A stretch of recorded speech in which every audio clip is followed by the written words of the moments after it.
Margit, Anna, Ingeborg, Ingrid, Elen og Andreas tok seg en tur ned på Kleiveneset for å se at plassen der de vokste opp.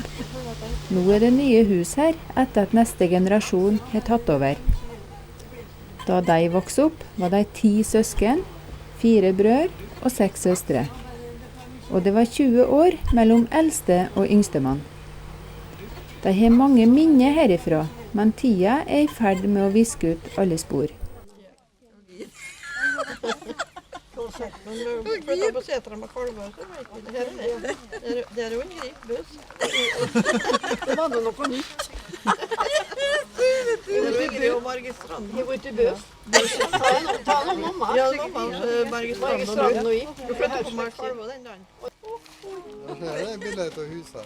Ja. Jeg har på firma på listen.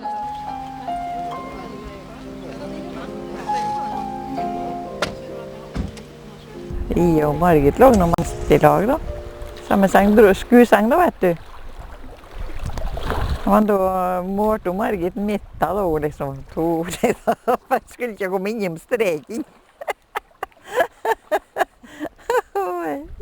Skulle ikke komme inn I streken, jeg vet du.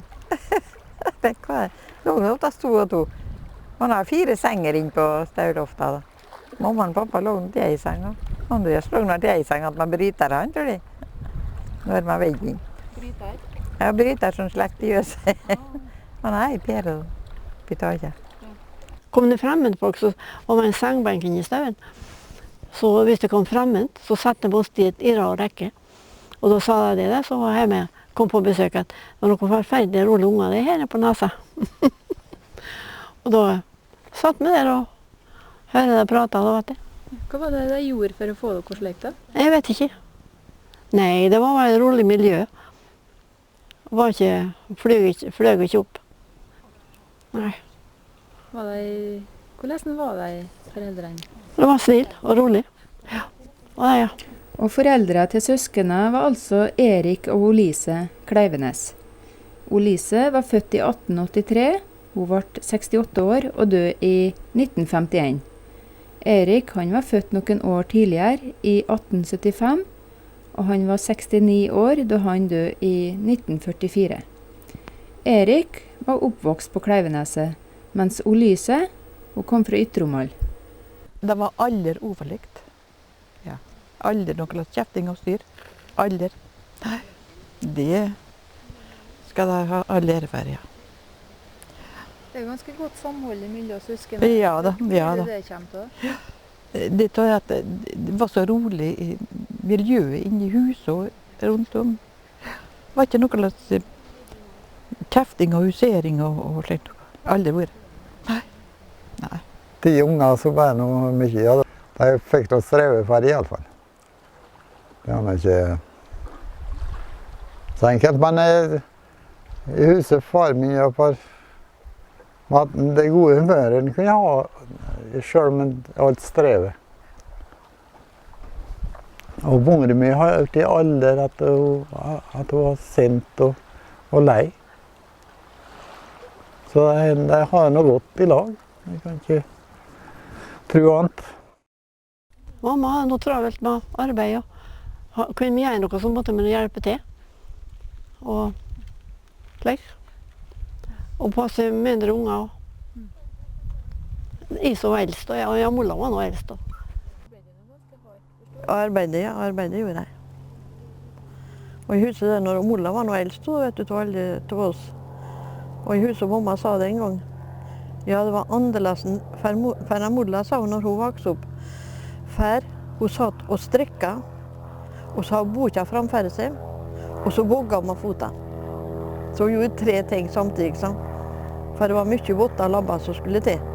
Det huset jo også, altså. Da var det travelt for henne, vet du. Aldersforskjellen på 20 år preget familien på mer enn en måte. Det var mange interesser som skulle forenes I dette huset. Og mange bryllup det, og mange utpåganger har vært der. For vi var nå 6 jenter da, vet du. Molla var nå en god del gamle enn hva oss var. Så hun ble liksom ikke med I de rekken da. Men både Ingrid og hun var jo gift i 38 nå, vet du. Anna, 37. Ja. Så det ble noe kavalerer som får ut og inn. Men det har som en kontroll over det. Ja, for en pappa hørte det at det var en som gikk nede i går kveld. Hørte noen som gikk og hørte noen som snakket nede i stuen. Så det måtte være en som var inne her. Og da måtte man ut med de og fortelle at det var noen som førte oss inn da, vet du. Ja, jeg synes jeg hørte noen gikk i døren, ja, etter meg var gått opp på loftet, så var det noen som gikk i ytterdøren. Og han brukte ofte å slå på lyset, og ikke slå på lyset, han har fyrstikker og et talgelys og vekkerklokka. Den stod på en stol fremme i sengen. Så ofte at han tente på den da, for å se, ja, og klokka var noe 1:30 nå, ja. Det var noe sent der. Nei, han lå inn på stueloftet der. Og så måtte meg gå forbi der oppe på kammersloftet da. På en dør derifra, inn på der. Så han har god kontroll med de. Så rart meg i 5-6 stykker, så var det mange som fartet og for da. Det var en benk nede? Ja, det var en benk nede i siden her. Var det en benk. Som vi kaller for ja-benken og nei-benken. Som vi satt på. Om kvelden var det bare noe kaldt, vet du, ut på der og sitte. Så sommeren da, så var vi ofte inne i elhuset da. Og der var det nystekte vafler da, ofte, lørdagskvelden i alle fall. Det var noe da der for da, vet du. Så satt vi der og tente lys når vi skymt da. Det var talglys borti der. Det var ikke noe annet der borti, det var ikke elektrisk der. Så det var forsynelse med brødskive og kaffe og nystekte vafler. Nå er gamlestua revet, og mye har forandret seg på tunet. Det er bare jeg som står at, ja. Det var veldig ute i den grana. Og når jeg til Elhuset var her også. Der var vi borte her om sommeren. Ja, og huset var litt lenger her. Huset som jeg hadde her, var litt lenger her. Det var ikke så langt borte. Så. Huset så omtrent hit ut. Og så var det noe nesten bortåt murer der. Det var nok så langt, men det var smalt. Det var 4,5 meter breit, kanskje. Så var det noen løver her. Ikke riktig der som nå, men litt lenger ned. Det var løver. Fjøsen, kan jeg se. Vi var sammen. Det var ikke... Det var gammeldags. Er det ganske løverskap, tror jeg? Her. Fjøsen var her. Jeg flyttet langt dit, vet du. Ja. Ja. Det er helt på den andre her. Så var det en brynn her. Ja, det tog med vatten. Det er når det var flom. En brynn, ja, med to vatten og kuna. Det var vel... Det er stenet den nå, vet du. På lenge siden, selvfølgelig. Kanskje ned der. Men jeg stenet om den. Ja. Ja, men tog de ikke bare inn vatten i fjøsen herifra? Ja, når det var flom. Ja, når det var vatten. Men det var noe oppast der. Ja, det var noe vatten når det var stygge vær, så var det vatten. Ja, men bare i fjøsen, ja. Og noe svært. Men nå i denne bekken, ja, da var jeg vel for så, jeg var vel 12 år, tenkte jeg. Og så har vi en brunn ut av løn, og så sender det nedover. Ja, i morgen er det den 17. mai, sånn, så da må jeg trene dere, tausunger, sånn. Og så var jeg imot det at jeg skulle ha på seg sekk og springe i sekk. Og så fant jeg en strisekk, og så sendte jeg at ha på denne sekken, Ingeborg, sånn, og så var det fjør som lå over denne bekken. Så går du over denne bekken. For det blir noe folesvett, sånn at du kan trene til de. Og jeg kom midt på fjøla. Pang, sa det inn i bekken. Og da flyttet nedover. Og så sendte far min. Og jeg lå noen plasker, var ikke så fole med vatten jeg kom opp igjen. Da måtte jeg ikke få nare til de, sant? For du vet, når han har fjøla, jeg lodde der i mange år. Det har liksom å sette seg på når jeg tok opp vassbøtta. Så jeg var lodde der i mange år, så jeg visste at den var røta. Sånn. Jeg var slik litt vågal. Det var det. Så får vi nå nede og bada. Det var full av svømme i. Så andre der ville bare være at man hadde land der jeg botna. Men jeg for bort på, jeg var vågal. Ja. Og nei, jeg kunne svømme mest over fjorden. Du var ikke redd. Ikke redd. Nå har jeg ikke tortes, men da var jeg ikke redd. Jeg svømte langt bort gjennom. Som vinteren for jeg på isflak. Han for da for på isflak. Jeg var ikke redd da heller. Han var en stor slik stokk da, så jeg kava meg. Nei, jeg forstår ikke at det gikk bra. Mye av leken foregikk altså ned maskina, og det var også her de kunne utfordre hverandre. Den andre han brukte noe bestandig å skrive med, at det kom ikke slags nise, og jeg vet ikke hva i verden og alt, og inget så for. Og da kava jeg meg til lands, så jeg var ikke noe like utfor djupet. Da for jeg til lands igjen. Her fant de også mye rart, som blant annet kunne brukes inni ei lekerstue. Vi har ordnet til lekershus opp med Elhuset her, ja. Og det var ikke så fornuftig lekerstue, vet du. Det var kasso, og så var vi i fjøen, og fant i skjele, og slikt noe. Og kruspet gamle kopper, og slikt noe, ja. Hva skjele det fant da? Nei, det var slike hvite, slike, ja, hva skal jeg si? Nei, vi kaller det for saue, og så svarte det var kyen, slike blåskjel. Det var kyen. Ja. Og så hva det gjorde mer da? Vi var inne i stauen når det var vinter, da var vi ikke i stauen, og da delte vi mest av stauen for at vi måtte dele med stoler, da, vet du, som har hver sine rom, som vi har lekerstue, og så fikk vi noen kaker som ba med hverandre, ikke kaffe, men på mat og saft og slikt. Du vet at om vinteren, vi har ikke kanskje 1 eller 2 par ski, og så lånte vi med hverandre da. Og bukser, det har vi nå ikke ute på bukser, nei. Å nei da, skjørt. Vi har nå en botte der over her, som vi rente på. Sko, det har vi vel, men ski jo, det var ikke så mye av det. Nekka med, så kunne ha utveie til de. Den tida. Nei. Det var mye lag med tangversjoner. Det var mye her. Hver søndag var vi i lag. Lekte med boll og med kule nede på Nothuset var noe populært.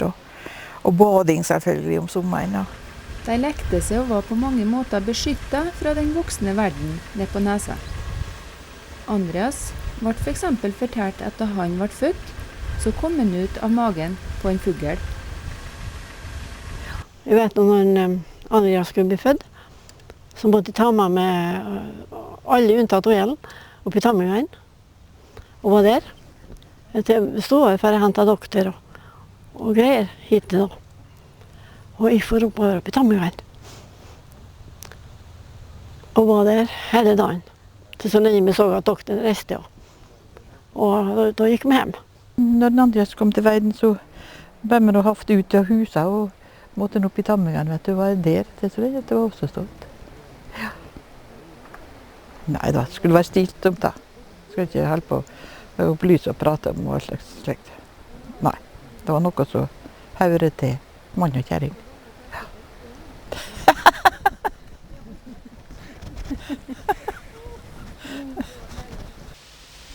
Her er en stein, så...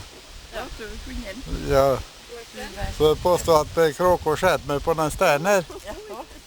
Der er den. Og da skulle jeg etter meg, så var det at de var skjøting på en stein på kråken. Hun sa det var Lina Stene, hun som var jordmor.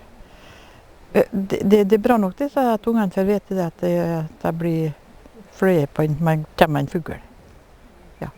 Det var bra nok det. Det var ikke noe mer opplysninger om det. For de får vite det en gang, lell så. Så det er ikke verdt at de vet. Ja.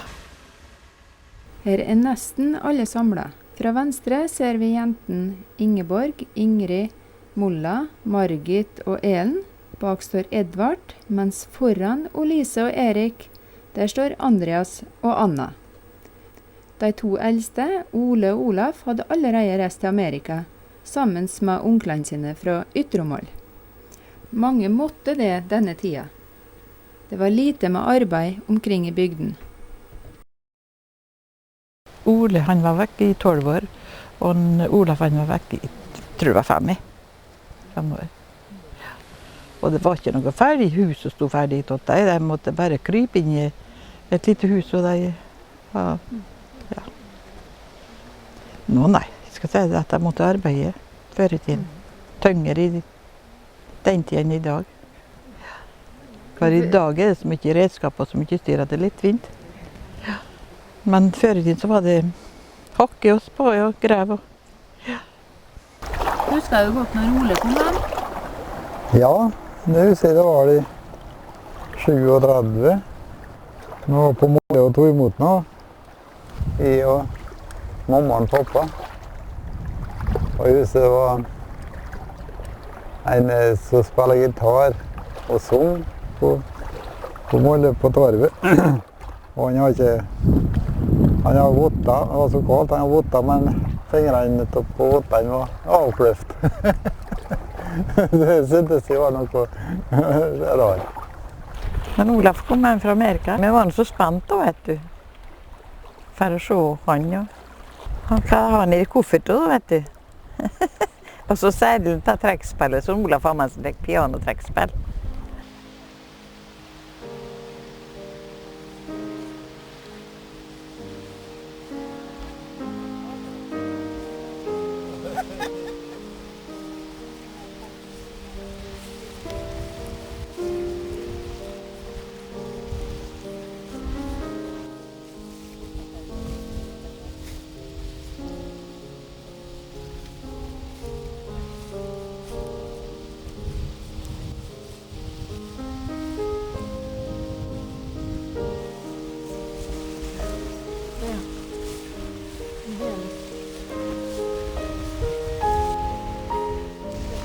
Det var det, men det er akkurat da.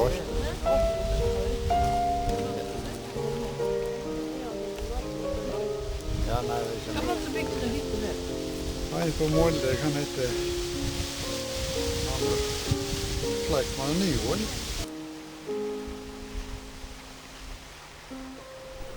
Selv om de vokste opp på et småbruk, der alle måtte ta sitt tak, så var det likevel fisken og fjorden som berga familien gjennom mange trange år.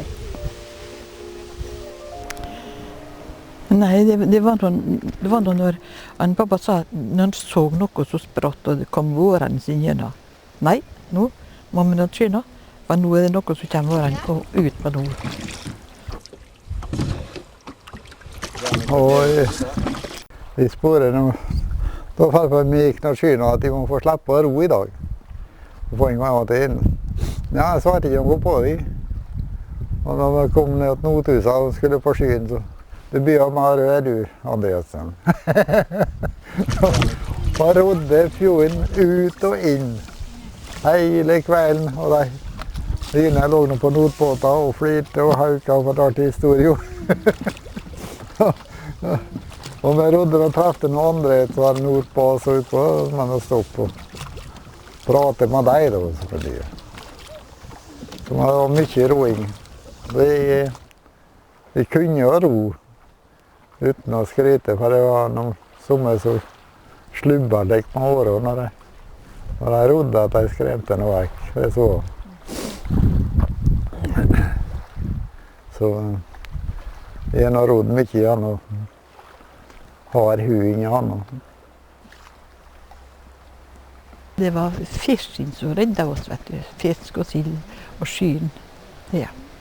For jeg fikk en tid noe, så ringte han, og om det var noe som ville kjøpe, og folk kom ned og kjøpte, vet du, både sild og fisk. Ja. Og når de tok noe storstengt, så kom det noen store båter og hentet. Ja, men jeg tok noe mye makreller. Det kom noe våren i over.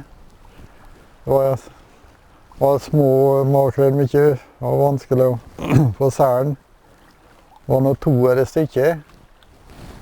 Det var den som fikk sær da, men det var noe. Ofte så hadde jeg ikke penger, så jeg fikk noe lall. Men vi tog et kast med storskei bortpå her. Det var noen 1200 skeier. Og det særte med han Ingvald Nakken og Olaf Metta kjøpte noe mye tøy. Og så har vi et stort sildsteng, så jeg var med og tog her på Det var på en 1200 hektoliter. Da leverte vi storelen til ogn, linebåter. Det var over 40 båter som kom og hentet sild til ognsild. Og så kom det 1 og 2 til slutt, og sånn, for jeg ble kvitt det. Da er den på leverte sild i, tror jeg, 3 døgn. Og det gikk så sent, for det var 15-20 hektoliter. Det var 2 sånne ognbåtene, og det gikk sent leveranse. Da var vi klar og lei og var ferdig. Det gikk med mye mat ned med Nothuset, og det måtte kvinnfolka ordne med. Varme opp et graut, da, vet du. Skulle til Noten, da.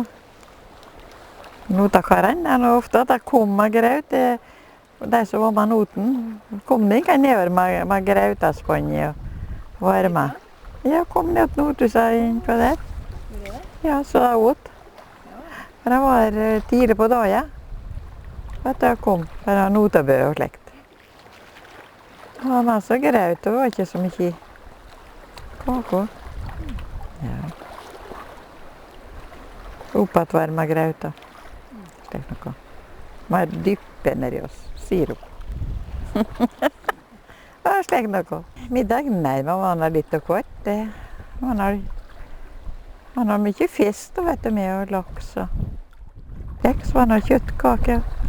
Slakta en kalven og kalvestek. Ja, men var det sild og potet?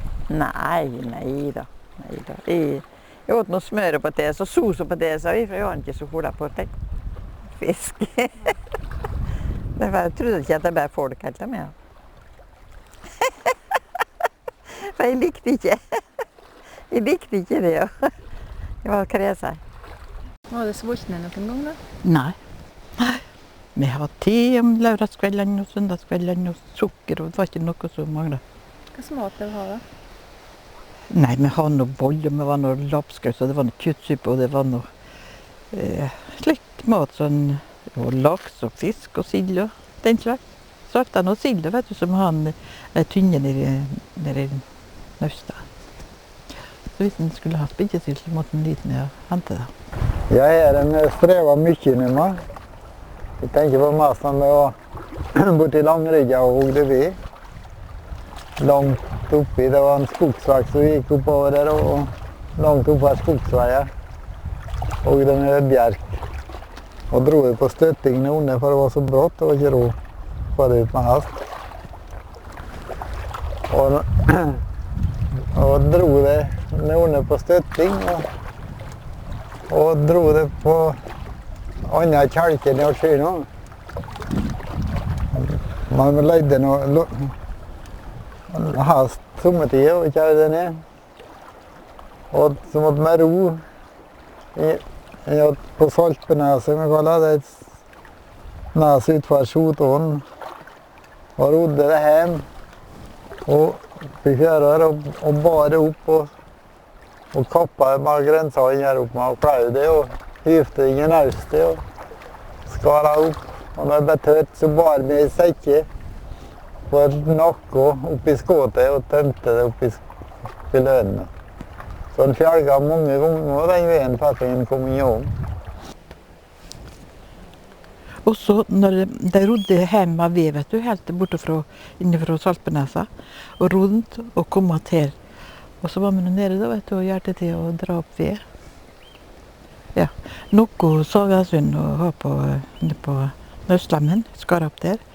Men så måtte vi nå bære opp hit og tatt lønnen, for der Sagasund og hogde. Og i huset i Tom med mange edle stranger opp. Og når jeg kom opp hit, så stod Thomas og pappa oppe her. Og så sa Thomas, ja, sannelig, nå var sterk, sånn. Så greide å bære så mye. Da var jeg husk på, for jeg syntes at det var noe kjølesvært da, vet du. Den var sterk. Ja. Alle forteller om en oppvekst der foreldrene sjelden brukte harde ord for å få ungene til å forstå. Oppmuntring var en viktigere del av oppdragelsen. Så var jeg dårlig, fikk jeg en sul på en fot en gang. Da var jeg rettelig dårlig. Man ei som heter Betana Bøno, så kom han noen omslag og greier, og la på foten min. Så gikk det noe hår da, en natt. I låg ni var noe, jeg trodde nok ikke at de levde over. Så jeg gikk hår da.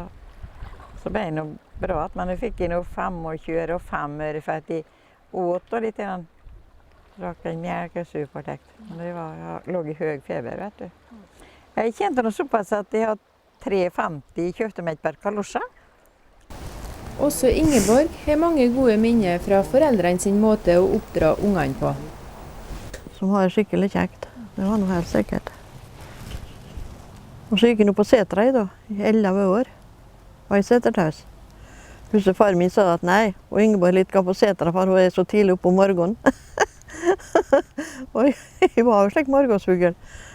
Men huset en gang i Dott gikk det med bærtrø, vet du. Og så var det på Løkå der, som jeg kaller det, det var mye vann om høsten og regn. Og det datt de og slo ned mjelka. Men det glemmer jeg ikke altså. Når jeg kom da, at i Løken, der var en pappa helt på å slå, at de bekka der, rundt bekken. Og så sa jeg det at, pappa sa jeg slår ned mjelka. Du har ikke slått det selv da, sa han. Jau, sa jeg slo meg visst lite grann, sa jeg, for jeg fikk bøter over her. Men det var noe slik som jeg kom på, for jeg har ikke slått meg så fort. Ja, du må hjem og legge det ned, sa han. Og jeg gikk nå på loftet, for det var mange skulle ha mjelk med oss da. På Næs skulle nå ha, og jeg som bodde her da. Så var det om sommeren skulle ha mjelk. Å, har du slått det, sa hun. Hun var så bestyrt. Men det var litt av de som stod opp igjen i. Er du god igjen, sa hun. Ja, jeg er bra, nå, sa jeg. Men det var det som var det verste, at jeg slått ned mjelka. Det husker jeg altså. Det skulle i dag. En gang husker jeg at da ble en rettelig sendt. Med på en maskin og Jan og kappa ved. Og vi har et notstang stående på andre siden her. Og det var ei kvete inni. På 50 kilo. Hun lå og svømte opp på vannet. Og Olaf Mettau og Edvard, de skulle bort på å fiske. Men han tvilte noe på hva det var der veldig, sa karen. Og han varket om at det er jo ikke noe kvete, så ingen noten. Nei da, det skulle jeg ikke gjøre. Og der fikk vi her et brøl, Marie. Og der har karen fått noe kvete inn i båten. Og kom roen hit opp til oss. Men da var han galt på det, for at jeg har gjort det. For det har jeg ikke rett til, vet du. For det var noen notlag, det var noen 10 mann. Og ja, kvete mente hun kom til å fare over kavlen. Ja, det skjelte jeg ikke. Hun gjorde det. For at det var ikke noe med det å gjøre det. Selv om det var med noten, så var det ikke bestemt. Det måtte nå bli enig om det. At den skulle ta over, vet du. Så da, det var en av de sjeldne gangene at han var galt. Minstegutten Andreas har mange gode minner fra tida sammen med far sin. De to gikk ofte og hentet vann i lag. Bærtreet er det samme, men vil en finne et bryn som det hentet så mange spanner med vann fra.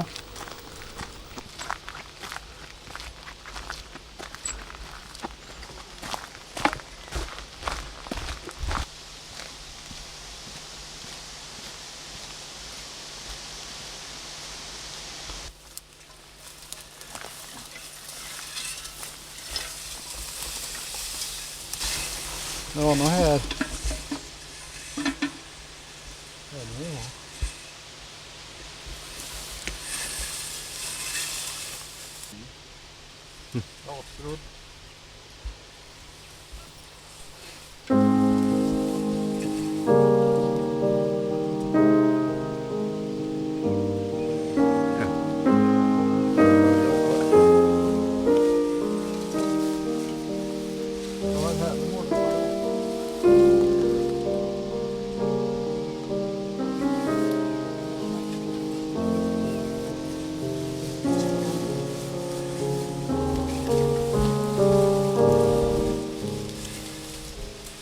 Nei, de gamle stiene er gjengrodd.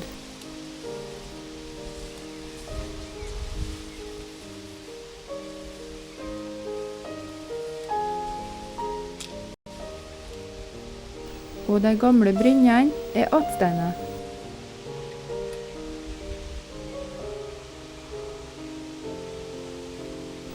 Det eneste de fant igjen, det var Andreas sin stein.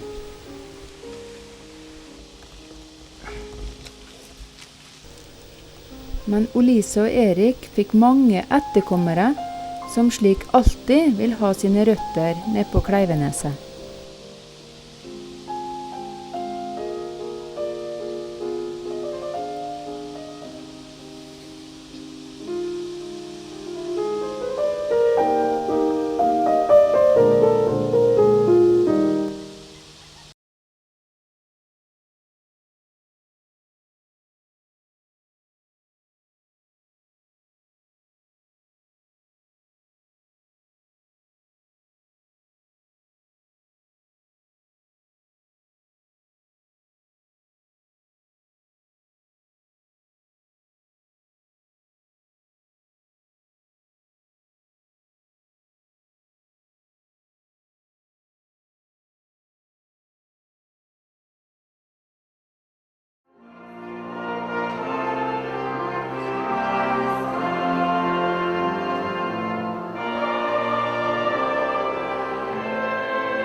Vi skal da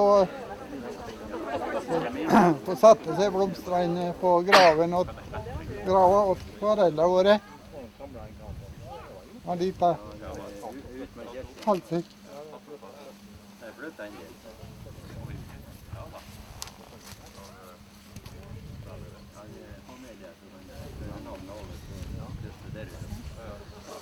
Ta det vekk her, da.